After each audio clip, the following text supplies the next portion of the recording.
Hello, I'm Sue Monk. And I'm Lachlan Hurse. We are a singer-songwriter duo called Jumping Fences, and we're based in Brisbane, Australia. We've been visiting Cuba over the past 35 years, and while we've been there, we've attended concerts, met musicians, studied and given some performances of our own. We've learned a lot during our travels to Cuba, particularly through music.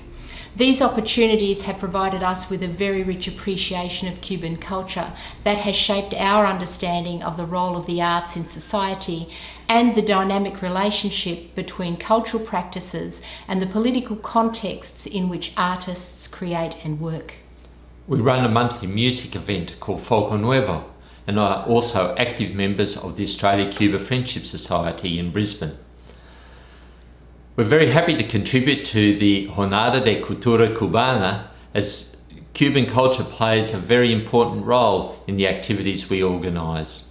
We'd like to congratulate ECAP on their 60th anniversary celebrations and thank them for the invitation to contribute to this international event. We joined the Australia-Cuba Friendship Society in the 1980s.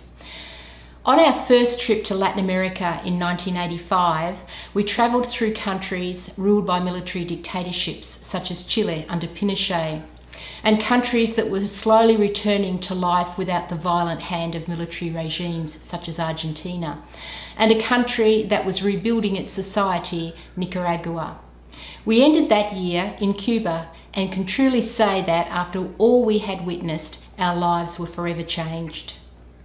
Our first performance in Cuba was in 1985 at a street concert as part of the 25th anniversary celebrations of ECAP in Santiago de Cuba.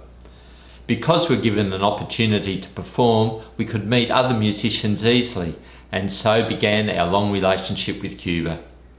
Cuban music, in particular the music of the trova, has played an enormous part in shaping our own artistic work, since we heard the music of the first generation of the Nueva Trova, Silvio Rodriguez, Pablo Milanés, Noah Nicola and Sara Gonzalez, amongst others.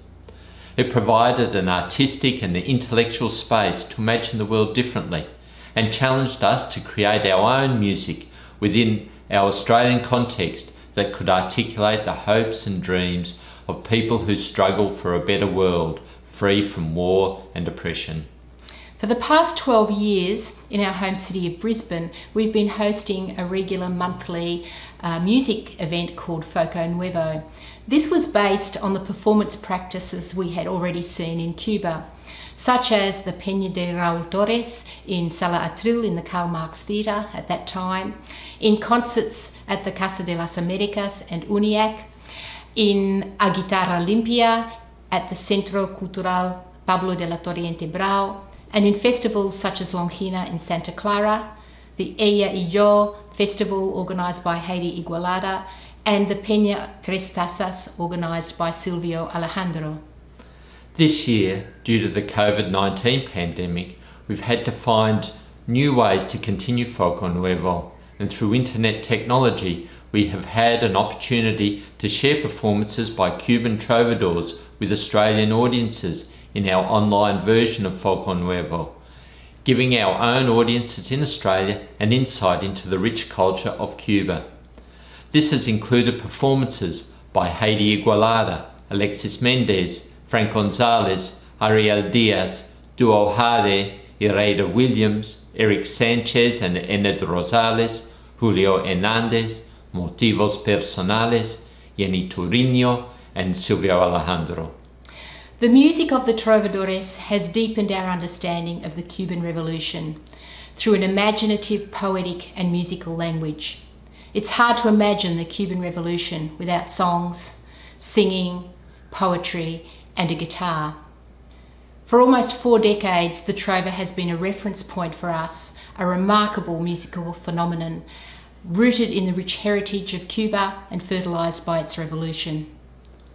We send a message of love and solidarity to ECAP, to the Cuban Institute of Music, to UNIAC and Casa de las Americas, to our music teachers and musician friends, trovadores and trovadoras, who continue to inspire and give us a more powerful voice with which we can express our hopes and dreams and express solidarity with the marvel that is the Cuban Revolution.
Cuando